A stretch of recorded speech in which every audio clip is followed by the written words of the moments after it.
Hello friends, this is Sangam Kori. Welcome back to my channel Pharmacetry. Friends, in this video I am going to talk about Zostem injection या injection Zostem. So friends, without wasting any more time, we should start the video.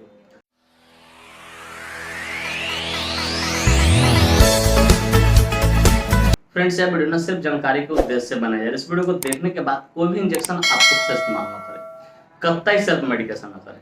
Friends, actually I don't support self medication at all. So before taking or using any medicine or injection, you must consult your doctor. क्योंकि कोई भी दवा या injection लेने से पहले आप अपने डॉक्टर से एक बार जरूर कंसल्ट करें। तो फ्रेंड्स, चलिए वीडियो की शुरुआत करते हैं। फ्रेंड्स, आज का हमारा टॉपिक है जोस्टम इंजेक्शन। फ्रेंड्स, जोस्टम इंजेक्शन एक बहुत ही शानदार, बहुत ही प्रचलित प्रिस्क्रिप्शन इंजेक्शन है, जिसका इस्तेमाल बैक्टीरियल इन्फेक्शन को ठीक करने के लिए किया जाता है। कि आपके ब्लड में या बॉडी में किसी प्रकार का बैक्टीरियल इन्फेक्शन है तो उसे ट्रीट करने के लिए, ठीक करने के लिए इस इंजेक्शन का इस्तेमाल किया जाता है। फ्रेंड्स, थोड़ा देर पहले मैंने क्या बोला, प्रिस्क्रिप्शन इंजेक्शन है। चलिए जरा इसे क्लियर करता हूँ। डियर व्यूअर्स, प्रिस्क्रिप्शन इंजेक्शन कहने का अर्थ होता है कोई भी वैसा इंजेक्शन जिसे परचेज करने के लिए, खरीदने के लिए हमें डॉक्टर की प्रिस्क्रिप्शन की जरूरत हो, उसे हम लोग प्रिस्क्रिप्शन इंजेक्शन बोलते हैं। फ्रेंड्स, यह इंजेक्शन एंटीबायोटिक कैटेगरी से बिलोंग करता है। एंटीबायोटिक में भी सबके अलग अलग कैटेगरी होते हैं, लेकिन ये जो इंजेक्शन है वो एंटीबायोटिक में cephalosporin plus beta lactamase inhibitor category से बिलोंग करता है। इसमें दो मोलिक्यूल्स होते हैं, ठीक है। इसलिए मैंने बोला क्या, सिफेलोस्पोरिन कैटेगरी एंटीबायोटिक का, और दूसरा इसमें क्या, बीटा लैक्टमेज इनहिबिटर कैटेगरी से बिलोंग करता है। फ्रेंड्स, मैं उम्मीद करता हूँ कि ये बातें आपको अच्छे से समझ में आ गई। फ्रेंड्स, चलिए अब बात करना चाहें कौन सी कंपनी इसको मैन्युफैक्चर करती है, क्या इसमें मोलिक्यूल्स पाए जाते हैं, क्या इसकी यूसेज होते हैं, क्या इसके कंट्रा इंडिकेशन होते हैं, क्या इसके साइड इफेक्ट होते हैं, क्या इसका मोड ऑफ एक्शन होता है और क्या इसके डोज होते हैं। इन सारी बातों को हम लोग समझेंगे इस वीडियो में बहुत डिटेल्स है। Friends, I will make you understand each and everything in a very simple है। फ्रेंड्स, मैं यहाँ पे ना हर एक चीज को बहुत शानदार तरीके से, बहुत सस्ता तरीके से आपको समझाऊंगा। तो friends, first of all I would like to talk about which company manufactures it. कि फ्रेंड्स, ये सबसे पहले हम लोग ये जान लेते हैं कौन सी कंपनी है जो इस मेडिसिन को, इस इंजेक्शन को मैन्युफैक्चर करती है। तो फ्रेंड्स, इस इंजेक्शन को जुवेंटस फार्मास्यूटिकल इंडस्ट्री द्वारा मैन्युफैक्चर किया था, जो कि अपने आप में काफी प्रसिद्ध, काफी हाईली रेप्यूटेड फार्मास्यूटिकल इंडस्ट्री है। Friends, this injection is basically manufactured by Juventus pharmaceutical industry. Friends, का एक भाल की कीमत लगभग 400 रुपए के आसपास होती है और उतने में अवेलेबल हो जाती है। फ्रेंड्स, मैं यहाँ पे एस्टिमेटेड प्राइस बता रहा हूँ, एग्जैक्ट नहीं बता रहा हूँ, अपना खुद देख लेना, क्योंकि प्राइस हमेशा क्या टाइम टू टाइम वेरी होता रहता है। फ्रेंड्स, का एक जो वायल आता है उसके अंदर एक पाउडर फॉर्म होता है और एक स्टेराइल वाटर होता है 10 ml का, जैसा कि आपको पिक्चर में देखने को मिल रहा है। फ्रेंड्स, मैं उम्मीद करता हूँ कि ये बातें आपको अच्छे से समझ में आ गई कि कौन सी कंपनी इसको मैन्युफैक्चर करती है और इसके एक भाल का क्या एस्टिमेटेड प्राइस होता है। फ्रेंड्स, नेक्स्ट हम बात करना चाहेंगे इसके मॉलिक्यूल्स के बारे में। Which molecule is basically found in this injection. Basically जो इंजेक्शन आप देखते हैं इसके अंदर कौन सा मॉलिक्यूल्स पाते हैं। तो फ्रेंड्स, बेसिकली इसके अंदर दो मॉलिक्यूल्स पाते हैं और दोनों अलग अलग अमाउंट में पाए जाते हैं।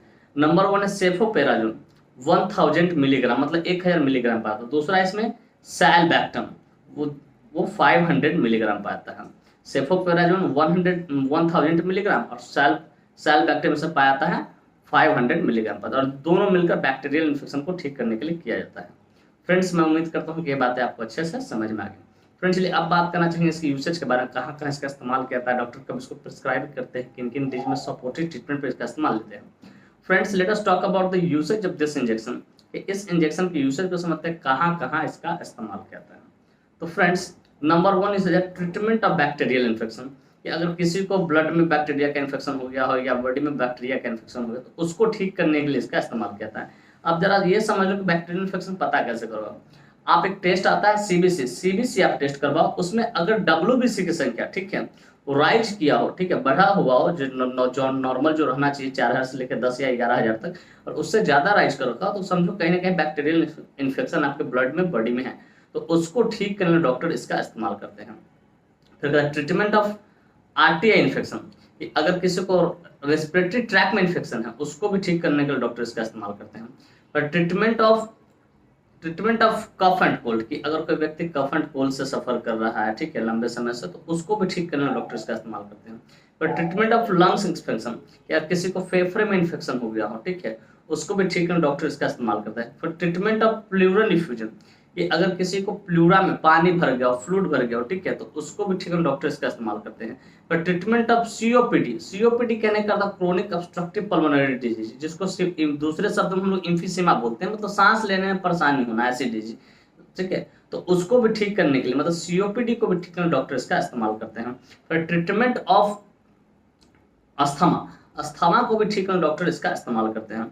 फिर ट्रीटमेंट ऑफ टाइफाइड फीवर, अगर किसी को टाइफाइड फीवर हो रखा हो, ठीक है, मतलब आंत की बुखार जिसको जनरली बोलते हैं, और मतलब कोई फीवर आ रहा है और साथ ही साथ ठंड भी लग रही, फीवर आने से पहले ठंड भी लग रही, तो उसको भी ठीक करने डॉक्टर इसका इस्तेमाल करते हैं। फिर ट्रीटमेंट ऑफ मेनिंजाइटिस की इसका इस्तेमाल, मेनिंजाइटिस, ठीक है, मेनिंजाइटिस को भी ठीक है। मेनिंजाइटिस में बेसिकली होता है कि हमारे ब्रेन के अंदर एक मेनिंजेज लेयर होता है, उसमें इन्फेक्शन हो जाता है, उसमें सूजन हो जाता है, तो उसको भी ठीक है डॉक्टर इसका इस्तेमाल करते हैं।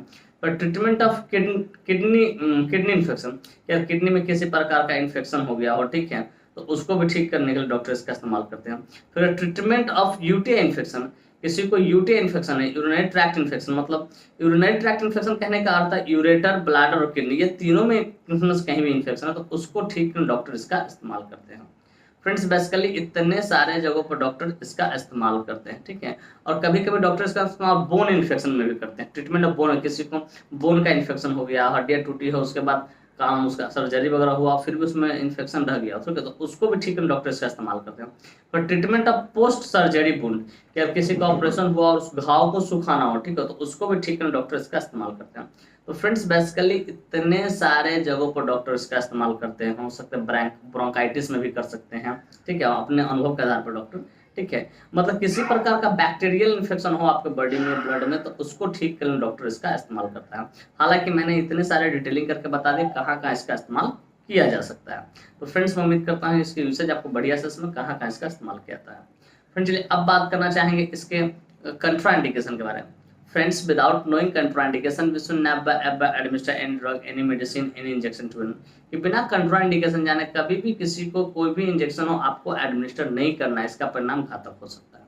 तो फ्रेंड्स इसका नंबर 1 कंट्राइंडिकेशन अल्कोहल, अगर किसी व्यक्ति ने अल्कोहल कंज्यूम कर रखा तो इस इंजेक्शन को आपको नहीं देना है। फिर कहते हैं प्रेग्नेंट लेडी की, अगर कोई लेडी प्रेग्नेंट है, इन द फैमिली में है, माँ बनने वाली, उसको भी आपको नहीं देना। तो ब्रेस्ट फीडिंग मदर, अगर कोई स्त्री अपने बच्चों को दूध पिलाती है, स्तनपान कराती है, तो उसको भी आपको नहीं देना। मतलब लिवर डी और किडनी, और कोई व्यक्ति लिवर डी और किडनी डी से सफर कर रहा है तो उसको भी आपको नहीं देना बिना डॉक्टर से कंसल्ट किए, क्योंकि डॉक्टर ही डिसाइड करेंगे सुटेबल डोज क्या होगा उस टाइप के पेशेंट के लिए। तो डियर व्यूअर्स मैं उम्मीद करता हूँ कंट्राइंडिकेशन भी आपको समझ में आ गया। इस तरह कोई भी कंट्राइंडिकेशन का हिस्ट्री रहे, ठीक है, आप उसको नहीं देना है, ठीक है। तो फ्रेंड्स मैं उम्मीद करता हूँ कंट्राइंडिकेशन समझ में आएगा। फ्रेंड्स चलिए अब बात करना चाहेंगे इसका मोड ऑफ एक्शन के बारे में, आखिर ये जो इंजेक्शन है किस तरीके से काम करती है, ठीक है, उसके बारे में। तो फ्रेंड्स मैं कोशिश करूंगा कि सिंपल शब्दों में आपको समझा दूं ताकि आप अच्छे से समझ जाओ। तो डियर व्यूअर्स इसका मोड ऑफ एक्शन बहुत ही सिंपल होता है। ये क्या करता है, इसके अंदर 2 मॉलिक्यूल्स होते हैं। पहला सेफोपेराजोन, सेफोपेराजोन क्या करता है, it kills the protective layer of bacteria, ये बैक्टीरिया का जो प्रोटेक्टिव लेयर है, ठीक है, उसको किल करता है, जिसके कारण क्या होता है, प्रोटीन सिंथेसिस की प्रक्रिया नहीं बन पाती है बैक्टीरिया में और बैक्टीरिया स्वतः डेड हो जाती है। दूसरा है इसमें सैलबैक्टम, सैलबैक्टम क्या करता है, इंक्रीजेज द एक्टिविटी, ये बीटा लैक्टेमेज इनहिबिटर होता है, ये इंक्रीजेज द एक्टिविटी ऑफ सेफोपेराजोन, मतलब ये क्या करता है, कोई बैक्टीरिया जिद्दी होता है, उसका जो प्रोटेक्टिव लेयर है वो किल नहीं हो रहा, तो ये क्या करेगा, वो मदद करेगा सेफोपेराजोन को उसको मारने में, ठीक है, उस लेवल को कमजोर बनाएगा, सेफोपेराजोन की एक ताकत प्रोवाइड करेगा, ठीक है। तो डियर व्यूअर्स मैं उम्मीद करता हूँ उसको मोड ऑफ एक्शन भी आपको बढ़िया से समझ में आएगा। फ्रेंड्स चलिए अब बात करना चाहेंगे साइड इफेक्ट्स के बारे में। फ्रेंड्स जितने भी एलोपैथिक इंजेक्शन होते हैं उसका कुछ ना कुछ तो साइड इफेक्ट देखने को मिलता ही है, ठीक उसी प्रकार इसका भी कुछ साइड इफेक्ट है जो कि इस प्रकार है। नंबर 1 नोजिया, आपका जी मिचला, फिर कहते हैं वॉमिटिंग, हो सके आपको उल्टी हो जाएगा। फिर कहते हैं रैसेस, आपके जो स्किन वगैरह उस पर रेड रेड रैसेस हो जाएगा, ठीक है। उसके बाद कहते हैं लो WBC, आपका जो व्हाइट ब्लड सेल्स काउंट है वो भी कम हो जाएगा।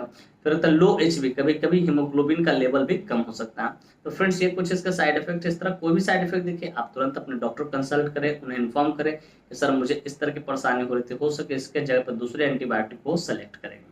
तो डियर फ्रेंड्स मैं उम्मीद करता हूँ कि ये बातें आपको अच्छे से समझ में आ गई कि इसके साइड इफेक्ट्स क्या होते हैं। फ्रेंड्स चलिए अब बात करना चाहेंगे डोज के बारे में। फ्रेंड्स डोज हमेशा डिपेंड करती है एज पे, बॉडी वेट पे, सिविलिटी पे, जेंडर पे, इन सारी चीज़ों पे डोज डिपेंड करती है। लेकिन यहाँ पे 1.5 ग्राम है तो जिनकी उम्र 18+ है उनको ही दिया जा सकता है, ऑलमोस्ट याद रखिएगा। अब इसको देने के 2 तरीके होते हैं, एक IV भी करते हैं, ठीक है, IV करते हैं 100 ml NS के साथ चला सकते हो आप, ठीक है। तो 1 वाइल, ठीक है, IV slowly plus 100 ml NS, ज्यादा सेफ रहेगा कि आप इसे 100 ml NS के साथ IV स्लोली चलाएं। मतलब ये जो पाउडर होता है, ठीक है, और इसके डाइल्यूएंट जो होते हैं 10 ml, उसमें आप इसको डाइल्यूट करके 100 ml NS में इसको डाइल्यूट करते हो, धीरे धीरे IV स्लोली इसको चलाओ, वो ज़्यादा सेफ रहेगा आपके लिए, और इसको 2 टाइम चलाया जा सकता है। तो डियर व्यूअर्स मैं उम्मीद करता हूँ इसका डोज भी आपको बढ़िया से समझ में आएगा। फ्रेंड्स चलिए फ्रेंड्स मैं उम्मीद करता हूँ कि ये बातें आपको अब स्पष्ट तरीके से समझ में आ गया कि जोस्टम इंजेक्शन क्या होता है, कौन सी कंपनी इसको मैन्युफैक्चर करती है, क्या इसके अंदर मॉलिक्यूल्स पाए जाते हैं, क्या इसके यूसेज होते हैं, क्या इसके कंट्राइंडिकेशन होते हैं, क्या इसका मोड ऑफ एक्शन होता है, क्या इसका साइड इफेक्ट होता है और क्या इसके डोज होते हैं। और साथ ही साथ मैं ये भी उम्मीद करता हूँ कि मेरी यह वीडियो काफ़ी इन्फॉर्मेटिव, काफ़ी इंटरेस्टिंग, काफ़ी ज़बरदस्त लगी होगी आपको, और मेरे इस वीडियो से ना आप लोगों को बहुत कुछ सीखने को मिला हो। फ्रेंड्स वाकई में मेरी वीडियो इन्फॉर्मेटिव इंटरेस्टिंग लगी। Friends, if you find this video informative interesting, hit the like button, subscribe my channel, and don't forget to share it with your medical friends and common friends. Thank you for watching this video. Bye bye. Take care. फिर मिलते हैं next video में। तब स्वस्थ रहिए, मस्त रहिए, ख्याल रखिए अपना और अपने परिवार का। थैंक यू, धन्यवाद।